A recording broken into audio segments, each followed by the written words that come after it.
$4.59. That's the average Americans are paying for a gallon of gas right now. And yet America produces 13.6 million barrels a day, more than Saudi Arabia, Russia, more than any country in history. So why are we paying $4.50? How is the world's #1 oil producer dependent on a 21-mile wide choke point 7,000 miles away in the Strait of Hormuz? The answer isn't what you think. It's not politics and it's not OPEC. It's an engineering problem that starts with a fact almost nobody knows. America drills the wrong type of oil for its refineries. In this video, I'm going to show you the math, the numbers, and how we could fix this with technology that already exists. But to understand the fix, you need to understand the problem. And the problem starts with something most people never even think about. I'm Ricky, and this is 2-Bit Da Vinci. This video is brought to you by Incogni. Every truck that delivers your food runs on diesel, along with every tractor that grows it and every military vehicle that defends it. And if America could only refine the oil we actually drill, the light stuff from our shale fields, we'd produce significantly less diesel and jet fuel per barrel. That's not a gas price problem, it's a supply chain problem. To understand why, you need to know how crude oil is classified. It's measured on something called the API gravity scale. It's basically a density number where higher means lighter and thinner and lower means heavier and thicker. This is Eagle Ford condensate from South Texas at over 50 API, so light it flows like water. And this is Orinoco crude from Venezuela at just 8 API, so thick it's practically asphalt. They're both called oil, but they're completely different substances. In the industry, low sulfur means sweet because it's cleaner and easier to process, while high sulfur oil is called sour, dirtier, and more expensive to refine. Here's the mismatch. What America drills is light sweet crude, mostly 40 to 50 API with barely any sulfur, basically premium gasoline waiting to happen. But what American refineries were built to process is the exact opposite, medium to heavy sour crude in the 28 to 33 API range. That's loaded with sulfur, the kind of content that comes from Venezuela, Mexico, Canada, and the Middle East. The heart of the complex US refinery is something called a coker, a unit that takes the heavy, thick residue left after all the distillation and cracks it at 900 degrees Fahrenheit into usable fuel. It's the most profitable piece of equipment in a facility that costs $10 to $20 billion to build. Feed a coker light crude and it starves. There's not enough heavy residual material to crack, so the most profitable unit in the refinery sits idle while margins collapse. And you can't just flip a switch to reconfigure a refinery. These are machines designed around specific crude chemistries, and changing one is a billion-dollar multi-year project. No major new refinery has been built in the US since 1977, and in the last few years, several have actually closed. Philadelphia Energy Solutions, Shell Convent, Marathon, Martinez, taking over 700,000 barrels a day of capacity with them. We didn't build our refineries wrong, we just built them for a world and a supply that doesn't exist anymore, at least not locally. To understand how America got trapped, you need to meet Venezuela. In the 1990s, Venezuela was America's oil partner. They produced 3.4 million barrels a day of the heaviest, thickest crude on Earth, just 8 API gravity, so heavy that it needs to be diluted with a petroleum solvent called naphtha and heated to 180 degrees just to flow through pipes. And US Gulf Coast refineries loved it. Citgo, which was literally owned by Venezuela's state oil company PDVSA, ran 750,000 barrels a day through 3 American refineries. Marathon, Valero, and ExxonMobil all built cokers specifically to process heavy, sour crude, including Venezuelan grades. It was a perfect partnership. They had all the heavy oil, and we had the billion-dollar refineries designed to actually refine them. Then things fell apart. But before we get into that, I gotta tell you about one of my favorite services and our sponsor this week, Incogni. I use Incogni because your personal information, like your social security number, your phone number, and address, is actively being sold online, and it's completely legal. Data breaches went up 211% from 2023 to 2024 alone, meaning that there's more of your information out there than ever before. And the people buying it aren't just advertisers. Criminals use data for scam calls, identity theft, and fraudulent loans, and even real-world stalking. There have been cases where people search sites have been used to track someone down after a road rage incident, or cases of people taking out thousands of dollars in fraudulent loans using personal information they found from people's search sites. Incogni contacts hundreds of data brokers on your behalf and automatically requests to have your personal information removed. And because this data has a habit of reappearing, Incogni sends repeat removal requests to make sure it stays gone. A feature I love is custom removals. If you find your info on a random website or directory, you just send Incogni the link, and a dedicated privacy expert handles getting it taken down. And they're not just making promises. Incogni is the first and only personal data removal service to be independently verified by Deloitte. Setup is just 3 simple steps, and there's a 30-day money-back guarantee, and you can even extend protection to your entire family. I love the internet, but we have to be real about the risk. Head over to incogni.com/2bit to get 60% off an annual plan and be safer online today. Huge thanks to Incogni and you. Now back to the show. Venezuela's government fired nearly 20,000 PDVSA workers, engineers, geologists, managers, and people who actually knew how to run the oil fields. Maintenance stopped, investment dried up, and the equipment decayed. Production fell from 3.4 million barrels a day to as low as 340,000, a 90% collapse in one of the worst peacetime industrial disasters in modern history. America's Gulf Coast refineries suddenly had a problem. The heavy sour crude they had been built for had vanished. They needed a replacement, and the answer was Canada. Western Canadian Select is heavy, sour, and similar enough to Venezuelan crude that the same cokers could crack it. Over the last 20 years, imports from Saudi Arabia collapsed from a peak of 1.7 million barrels a day to about 270,000, while Canada surged from 1.6 million to 4.1 million, now over 60% of everything that we import. But here's the trap. We swapped one dependency for another. Our refineries still can't run American oil. We still import millions of barrels of heavy crude every day, and we're exporting over 4 million barrels a day of our own light sweet crude, shipping it to Europe and Asia because their refineries were actually built to handle it. So then America's #1 petroleum export is the oil we drill, but we ourselves can't refine. And by the way, Venezuela isn't the only oil story here. One country on the other side of the Atlantic has almost the exact same reserves to production ratio as the US. That's how long their oil lasts at current pumping rates. But they had a completely different strategy of how to make money on it, but we'll come back to that. The Strait of Hormuz. 21 miles wide with 2 shipping lanes, one in and one out.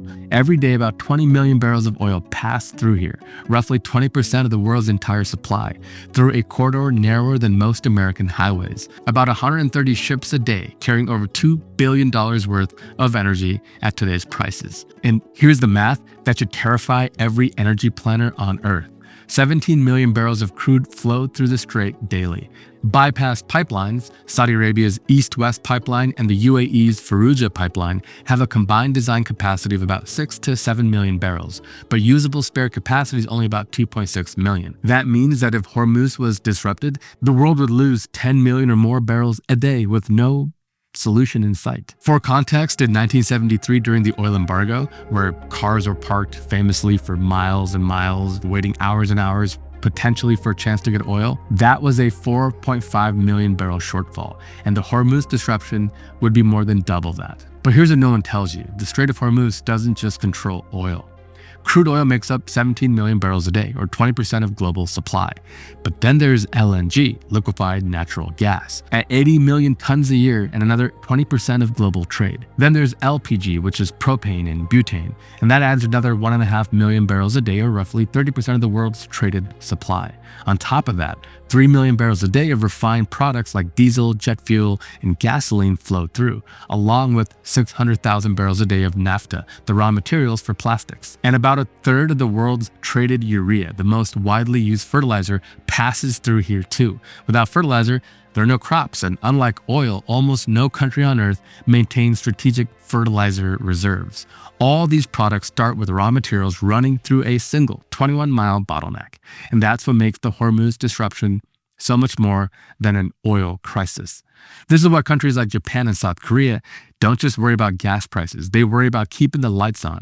Japan generates around 31% of its electricity from natural gas. South Korea gets about 26% from gas. Taiwan is about 40% and has only 11 days of LNG in storage. So if Hormuz is disrupted for even 2 weeks, these countries don't just see fuel prices spike, they see the electricity supply and their grid threatened. Roughly 3 billion people live in a country that depends on energy flowing through this one strait. And the vulnerability keeps growing. Every past oil disruption has been smaller than what a Hormuz closure would cause. The 1973 embargo put 4.5 million barrels a day at risk, about 7% of the global supply, and prices surged 300%. The 1979 Iranian Revolution took 4.8 million barrels offline, again about 7%, with prices jumping 150 to 180%. A potential Hormuz disruption would put 10 to 12 million barrels at risk, 10 to 12% of global supply. And economists estimate a price impact of 100 to 200%. In 1973, the U.S. was producing 9.2 million barrels a day and declining. Today, we're at 13.6 million, an all-time record. And we'd still get crushed because oil is a global commodity, and losing 10 million barrels anywhere means prices rise everywhere. And this isn't hypothetical anymore. In March 2026, while I was researching this video, disruptions at the Strait of Hormuz sent oil past 110 barrels, with Brent crude, the international benchmark, touting $120 per barrel. The IEA, the International Energy Agency, called it the largest supply disruption in modern history. The U.S. government responded by announcing a 172 million barrel emergency release from the Strategic Petroleum Reserve, the second major drawdown in 4 years. Before this crisis, the SPR held around 415 million barrels, it barely recovered from the last drawdown, and at a full disruption rate of 10 million barrels a day, the global emergency response buys weeks, not months. But hold on. If only 2.5% of Hormuz oil actually even comes directly to the US, why would we pay more? Because energy independence doesn't mean energy price independence. Oil prices are set on global markets, and when one checkpoint disrupts supply, every gas station on Earth feels the repercussions. So the question isn't how do we produce more? We already produce more than enough. The question is, how do we stop needing it for the things that we don't have to use it for? Think about this. If you take away nothing else in this video, we burn fossil fuels roughly 1 million times faster than nature made them. The oil you burned driving here or watching this on a device made from petroleum products took tens of millions of years to form, but we've used about half of all the oil we'll ever be able to extract. All of it in just 165 years. So in a way, we're lucky that humanity evolved millions of years after life had first started. As a result, we have this magical oil under the ground beneath us. But we need to also be smart and understand that it will not last forever.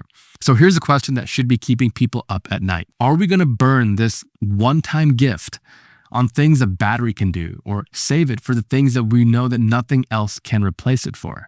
Remember the distillation column from earlier, the tower that heats crude oil to separate it into different products at different temperatures? Let's look at that again, but this time ask a different question. Which of these products can we actually replace? Gasoline makes up 45% of every barrel, and it's the single largest use of oil in America. There are 242 million licensed drivers in the country with an average commute of about 16 miles each way, and 93% of all vehicle trips are under 30 miles. That's about 8 million barrels a day just for passenger cars and light trucks, and it's the one use where a mature mass-produced alternative already exists, not in 10 years, but right now. Then there's jet fuel.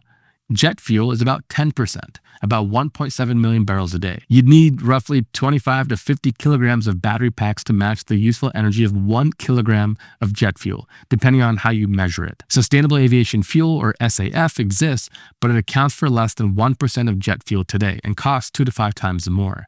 We're making videos about this, so stay tuned. But batteries are not replacing planes, not for long-haul flights anytime soon. So maybe we should keep oil for that. Petrochemicals are 9% of the barrel, and this one might surprise you the most. Thousands of products, including nearly all pharmaceutical feedstock, every IV bag, every aspirin, every plastic component in the devices you're watching this on, is all made from oil. And this demand is growing, not shrinking. Asphalt is 3% of a barrel, and America has 4.19 million miles of roads with about 2.7 million of them paved. There's, again, no real alternative for this material at scale, so maybe we should use oil for that too. The problem then is, do we need to be burning 8 million barrels a day of this one-time geological gift on something so easily replaceable as your daily commute? Let's do the math. Current U.S. oil demand is 20.5 million barrels a day. Electrify passenger cars and light trucks, and that drops by 8 million. Switch houses to heat pumps, that's another $200,000. Add electric delivery trucks and school buses for $300,000 more. Factor in efficiency gains from tighter fuel standards and the smarter logistics for an estimated $1 million on top of that. The remaining demand then is 11 million barrels a day. U.S. production, 13.6 million. That's a surplus of over 2.5 million barrels a day. America would produce more oil than it needs for jet fuel, medicine, roads, and the military, and everything else where nothing else can replace it. Here's where it gets really interesting and where most countries have gotten it completely wrong. Think of oil reserves like a bank account. Every country on earth inherited one. Millions of years of geological savings sitting underground. And the question isn't how much you have, but what you do with it. The United States has 46.4 billion barrels in reserves and is producing 13.6 million a day, which gives us about 10 years of runway at current production rates. Saudi Arabia has 267 billion barrels. At 10.9 million a day, gives them a 66-year runway. Venezuela has 304 billion barrels, the largest reserve on Earth, but is only producing 900,000 barrels a day. Mathematically, that's over 500 plus years of runway. But the story of Venezuela deserves its own episode because as oil rich as they are, they've kind of squandered it, and things can change with what's going on right now. But that's a topic for another day. And then there's Norway, 7.1 billion barrels of reserve, 2 million barrels a day, about a 10-year runway, almost identical to the US. But Norway built the world's largest sovereign wealth fund, over $2 trillion, nearly $400,000 for every man, woman, and child in the country. They run about 90% of their grid on hydropower, with nearly 100% renewable electricity total, and 96% of new cars sold in Norway in 2025 are pure electric. The U.S. is still burning 8 million barrels a day to commute to work. Norway and Venezuela both produced tens of billions of barrels of oil over the last 50 years. One has nearly $400,000 per citizen. The other has nearly 8 million refugees. Now, push the math further. If America saved oil only for things where nothing else worked, jet fuel, pharmaceuticals, asphalt, and lubricants, total demand drops to around 6 million barrels a day. At that rate, reserves would last over 20 years instead of 10. We export over 7.5 million barrels a day, rivaling Saudi Arabia. So we go from dependent to dominant. I've been covering these topics for so long now, like a decade, right? And I've been such a proponent of electric vehicles because I've always thought to myself, we should be pragmatic of what we can do today. If you haven't done this already, get on Craigslist or AutoTrader and look at used like Tesla Model 3 prices. The Tesla Model 3 is one of the greatest cars you can own. It is fast, fun, clean, reliable, no maintenance, all the things that you love. You can have one for around $14,000 right now. Seriously, $14,000, $30,000 cheaper than like the average new car sale price. At that point, if it got 200 plus miles of range and you could just drive it, plug it in at home, why wouldn't you? I have 2 electric vehicles. I charge 100% from Sunshine.